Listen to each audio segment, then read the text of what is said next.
Hello everyone. तो आज के वीडियो में हम देखेंगे कि ज़ोहो बुक्स में हम रिकरिंग इनवॉइसेस कैसे कर सकते हैं। ये टॉपिक को डिस्कस करने के लिए मेरे साथ मेरे कलीग प्रथमेश हैं।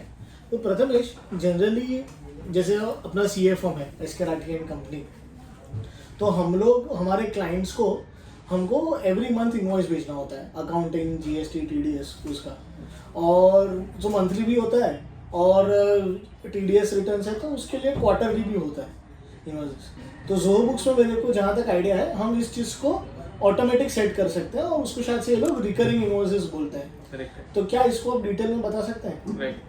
सो जो यूज़ केस है वो आपने सही पकड़ा है। ऐसे इनवॉइसेस जो आपको हर एक सेट फ्रीक्वेंसी पे रिपीट करने हैं, जहाँ पे आपका अमाउंट फिक्स्ड है, आपका नरेशन फिक्स्ड है, कस्टमर फिक्स्ड है, बस उसको एक स्केड्यूल करना है आपको कि हर 3 महीने में या हर 1 महीने में या हर 6 महीने में वो इनवॉइस जाना चाहिए। ये सिर्फ आपके इंडस्ट्री में नहीं आएगा, ये AMC वाले जो लोग हैं, service sector, not just for financial service sector, AMC के लोग हो गए जो सॉफ्टवेयर सर्विसेज देते हैं, इन लोगों को भी काम आता है कि उनको रिकरिंग होता है AMC, so that also this is useful. In fact rent income अगर है किसी की लैंडलॉर्ड की, तो उनको भी ये काम सकते हैं कि हर महीने रेंट चार्ज करना है, तो उसकी इनवॉइसेस मेरे ऑटोमेटिक चले जाने चाहिए। और नॉट जस्ट दैट, अगर समझो कोई सब्सक्रिप्शन बेस्ड बिजनेस है तो उसमें भी ये काम आ सकता है कि भाई मंथली आपको इनवॉइसेस सेंड आउट करने हैं। सो आपका रिक्वायरमेंट आपका यहाँ पे ये होना चाहिए कि मेरा अमाउंट फिक्स्ड है, कस्टमर फिक्स्ड है, नरेशन फिक्स्ड है। अगर ये सारी चीजें फिक्स्ड है तो हर महीने ज़ोहो को बस उसको डुप्लीकेट करके सेंड करना है। तो इस चीज को जैसे आपने सही से बोला, उसको हम लोग रिकरिंग इनवॉइस कहते हैं ज़ोहो बुक्स में। तो इसको प्रैक्टिकली आप मेरे को एक करके बताइए। तो ज़ोहो बुक्स में रिकरिंग इनवॉइसेस जो मॉड्यूल है सेल्स के अंदर आता है। सेल्स के अंदर इनवॉइसेस के नीचे आपको मिलेंगे रिकरिंग इनवॉइसेस। अगर ये मॉड्यूल यहाँ पे नहीं दिख रहा है तो उसे आपको एक्टिवेट करना है। सेटिंग्स में जाके जनरल में ये लिस्ट ऑफ सारे मॉड्यूल्स है, इसमें से आपका रिकरिंग इनवॉइस वाला मॉड्यूल जो है उसको टिक मार्क करके एनेबल करना है। एक बार वो एनेबल हो जाएगा फिर आपके सेल्स मॉड्यूल के अंदर वो रिफ्लेक्ट होना स्टार्ट होगा। अब रिकरिंग इनवॉइसेस के अंदर आपको एक प्रोफाइल बनानी होती है। सो रिकरिंग इनवॉइसेस में न्यू पे क्लिक करेंगे। जो आपका रेगुलर सेल्स इनवॉइस होता है उसी को एक तरीके से पूरी तरह आपको यहाँ पे फीड करना है। या फिर अगर आपका ऑलरेडी कोई एक सेल्स इनवॉइस बना हुआ है, जो मान लो लास्ट मंथ का एक इनवॉइस बन चुका है, उसी को हर महीना आपको रेप्लिकेट करना है। So in that case you go to that particular sales invoice और यहाँ पे आपको ऑप्शन मिलेगा मेक रिकरिंग। तो जैसे आप मेक रिकरिंग क्लिक करोगे, पूरी की पूरी इंफॉर्मेशन जो उस इनवॉइस में थी रिकरिंग इनवॉइस के टेम्पलेट में चढ़ जाएगी और आपको रिकरिंग इनवॉइस स्पेसिफिक जो इन्फॉर्मेशन है वो फीड करेंगे। वो क्या है वो मैं बताता हूँ। बाकी पूरी इन्फॉर्मेशन सेल्स इनवॉइस के रिलेटेड है तो उसमें डीप में नहीं जाते। अब ये जो रिकरिंग इनवॉइस है, एक एग्जांपल लेते हैं। आपका क्लाइंट है जिसको आप मंथली सर्विस देते हो अकाउंटिंग की। अब उस अकाउंटिंग की सर्विस के लिए आपको हर महीने उनको सेल्स इनवॉइस क्रिएट करना है। तो मैंने क्लाइंट यहाँ पे सिलेक्ट कर लिया, फॉर एग्जाम्पल प्रथमेश मात्रे। अब ये प्रोफाइल नेम हमारे रेफरेंस के लिए हम लोग नाम लिखेंगे। तो मैं यहाँ पे लिख देता हूँ PM अकाउंटिंग मंथली। ये पूरी इंफॉर्मेशन मेरे लिए, जो भी इंटरनल रेफरेंस के लिए FY 24-25 जो भी आपको लिख के रखना है, सारी मैंने कैप्चर कर ली। ये मंथली इनवॉइस जाता है और 24-25 होता है। इसकी फ्रीक्वेंसी क्या होगी? मंथली होगी, क्वार्टरली होगी, 6 मंथली, ईयरली, वो आप फ्रीक्वेंसी सेट कर सकते हो। और पहला इनवॉइस कब जाना चाहिए? Now point two note here, back dated ये सेंड नहीं कर सकता। यानी आज अगर हमारी 11 तारीख है तो वो 1 जनवरी का इनवॉइस शेयर नहीं कर सकता, या 1 फरवरी का। वो आपके आगे के डेट का ही शेयर कर सकता है। तो अगर मैं यहाँ पे आज, जैसे आज 11 जनवरी है, तो मैं 1 जनवरी डाल नहीं सकता, मुझे डालनी है 1 फरवरी। अगर मुझे 1 तारीख को शूट करना है तो 5 तारीख को शूट करना है तो मुझे यहाँ पे डालनी है 5 फरवरी। ठीक है, तो जो डेट डालूंगा उस डेट की एवरी फ्रीक्वेंसी, जो ऊपर फ्रीक्वेंसी सेट की है, उस एवरी फ्रीक्वेंसी पे वो ट्रिगर होगा। अब मेरा इस कस्टमर के साथ जो रिलेशन या कॉन्ट्रैक्ट है उसमें ऐसा नक्की हुआ है कि जो फीस है ये आपकी मार्च 2025 तक रहेगी। उसके बाद हम लोग रिवाइज करने वाले हैं। अगर ये क्राइटेरिया है तो आप यहाँ पे एक्सपायरी डाल दोगे कि 31 मार्च 25 तक इनवॉइस बनेगी, उसके बाद बंद हो जाएगी। रेंट के केस में भी एस्केलेशन क्लॉज होता है, तो इन that case also this is used. And even in subscription तो फॉर एग्जांपल रेंट के केस में जैसे एस्केलेशन क्लॉज, यानी हर समझो 11 महीने के बाद मेरा रेंट बढ़ने वाला है बाई 5% 10%, तो और मेरा 3 साल का अग्रीमेंट है या 33 मंथ्स का अग्रीमेंट है, तो मैं 11 मंथ्स का तीन रिकरिंग इनवॉइस सेट कर सकता हूँ, और स्टार्ट डेट और एंड डेट उस हिसाब से रखोगे, जो अग्रीमेंट पीरियड है उस हिसाब से रखोगे। तो पहली वाली होगी फॉर एग्जांपल करंट डेट से लेके फर्स्ट पीरियड एंड तक, यही सेम ऐसी एक और रिकरिंग टेम्पलेट बनोगे जहाँ पे यहाँ पे आप लिखोगे उसके अगले वाला 2026 का डेट, 2027 का डेट। तो इसमें क्या होगा कि मेरे को जो भी 33 मंथ्स में जो भी अकाउंटिंग करनी है, इनवॉइसेस करनी है, मेरा एक ही सिटिंग में पूरा सेट हो जाएगा। वो उस डेट पे वो ऑटोमेटिकली ट्रिगर हो जाएगा। तो ये स्टार्ट डेट का इंपॉर्टेंस है और एंड डेट का इंपॉर्टेंस है। और अगर ऐसा आपका अग्रीमेंट कुछ है नहीं क्लाइंट के साथ, तो नेवर एंड पे टिक करो, तो जब तक आप रोकते नहीं हो वो बनते जाएगी।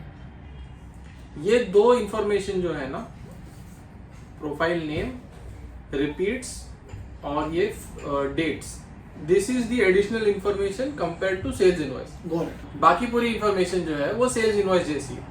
और अगर आपको ये जानना है कि ज़ोहो बुक्स में हम सेल्स इनवॉइस कैसे बनाते हैं, तो उसकी वो भी हमने वीडियो बना के रखी है, जो मैं डिस्क्रिप्शन में शेयर करूंगा, और यहाँ पे भी ऊपर आपको पिन आ जाएगा। अब नीचे आप देखो, ये पूरी सेल्स इन्फॉर्मेशन का ही आइटम टेबल है, नथिंग न्यू इन दैट। एक और एडिशनल इन्फॉर्मेशन है। तो इसमें प्रथमेश, ऐसा हो सकता है कि मेरे जैसे before sending I want to check and send, कि समझो मेरा कुछ है कि समझो मेरे को फॉर वट एवर रीजन ये महीने सेंड नहीं करना है, तो क्या ऐसा कुछ हो सकता है कि वो सिर्फ बने और डायरेक्टली सेंड नहीं हो जाए, कि इसमें किया तो सेंड ही हो जाएगा? ये कंट्रोल आपके पास है कि जैसे इनवॉइस बनता है, क्या वो क्लाइंट के पास जाना चाहिए या वो जैसे आप बोल रहे हो आपके पास आए और जाए। तो यहाँ पे नीचे ऑप्शन है प्रेफरेंसेस में कि एक बार वो डेट ट्रिगर हो जाती है, अपने एग्जांपल में 1 तारीख जब आती है, तब ज़ोहो को क्या करना चाहिए, इनवॉइस तो बन गया, बनने के बाद आगे क्या करना चाहिए। तो ये ऑप्शन यहाँ पे कुछ ऐसे है। सबसे पहला है क्रिएट एज ड्राफ्ट। तो ज़ोहो इनवॉइस तो क्रिएट करेगा, उसको ड्राफ्ट में रखेगा, कस्टमर को सेंड नहीं होगा, कस्टमर को सेंड, आपको एक्शन लेना है। ओके, लेकिन ड्राफ्ट में बन के आ जाएंगे, फिर मैं एक एक करके चेक कर सकता हूँ। तो इसमें आप क्या एक्शन ले सकते, मतलब आपको कंट्रोल रहेगा, क्योंकि जो टाइपिंग का पूरा मेहनत है वो निकल गया। अब आपको बस पूरा उसमें इंफॉर्मेशन डालनी है।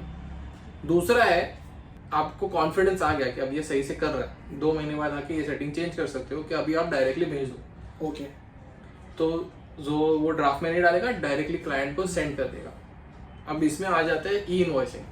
हाँ, अगर आपकी ऑर्गेनाइजेशन को ई इनवॉइसिंग एप्लीकेबल है, तो भी ज़ोहो क्या करेगा, अगर आप वो उसको ऑथराइज करते हो, ये वाला ऑप्शन सेकंड ऑप्शन सिलेक्ट करते हो, तो वो क्रिएट करेगा, ई इनवॉइस पुश करके IRP में IRN जनरेट करके लगा देगा और फिर क्लाइंट को सेंड कर देगा। ओह नाइस नाइस, ठीक है, तो वो भी ऑप्शन अपने पास है। और लास्ट है auto charge. This is very rare but I still explain कि अगर आपके क्लाइंट ने क्रेडिट कार्ड डिटेल शेयर करके रखी है ज़ोहो बुक्स के पेमेंट पेज पे, तो जैसे इलेक्ट्रिसिटी का बिल आता है तो ऑटोमेटिकली डेबिट होकर आपका पेमेंट हो जाता है, वैसे आपका जैसे इनवॉइस जाएगा पेमेंट भी ट्रिगर हो सकता है। Got it. तो प्रथम इसमें एक और चीज़ है, जैसे आपने बोला जो नरेशन है वो सेट हो जाएगा, ठीक है, लेकिन जैसे हमको इनवॉइस भेजना होता है, लेटर से हम अभी जनवरी 2025 में हैं, तो 1 जनवरी को मैं दिसंबर 2024 का अकाउंटिंग का इनवॉइस भेजूंगा।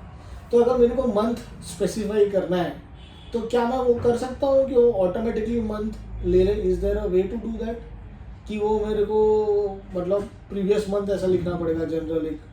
हाँ, तो ये एक बहुत रेगुलर रिक्वायरमेंट है अपने कस्टमर्स की, कि वो कहते हैं कि भले रिकरिंग इनवॉइस सेट हो जाता है, बट मुझे हर बार जाके उसका नरेशन चेंज करना पड़ता है। For the month of previous month जो है वो मुझे टाइप करना पड़ता है, क्योंकि वो सही से लगता नहीं है प्रीवियस मंथ। सो ज़ोहो के पास प्लेस होल्डर कहते हैं हम लोग इसे, ये हम लोग कर सकते हैं। अब एग्जाम्पल के तौर पे यहाँ पे आपको लिखना है professional fees for the month of, यहाँ तक जो है ये इंफॉर्मेशन टेक्स्ट है, स्टैटिक है, ये चेंज नहीं होने वाली। उसके आगे जो महीने का नाम है वो चेंज होने वाले, उस चीज के लिए आपको यहाँ पे कुछ ऐसा लिखना है, %M -1 इन केस आप पिछले महीने का इनवॉइसिंग अभी कर रहे हो, स्पेस %Y फॉर ईयर। तो आपका रिफ्लेक्ट ऐसे होगा, अगर हम लोग जनवरी में बैठे हैं तो यहाँ पे आएगा professional fees for the month of December space 2024। Got it. और यही चीज जो लोग प्रीपेड इनवॉइसिंग जैसे करते हैं कि अगले महीने का इनवॉइस आज सेंड करना है, तो यहाँ पे आपको -1 की जगह पे M+1 डालना है। Got it.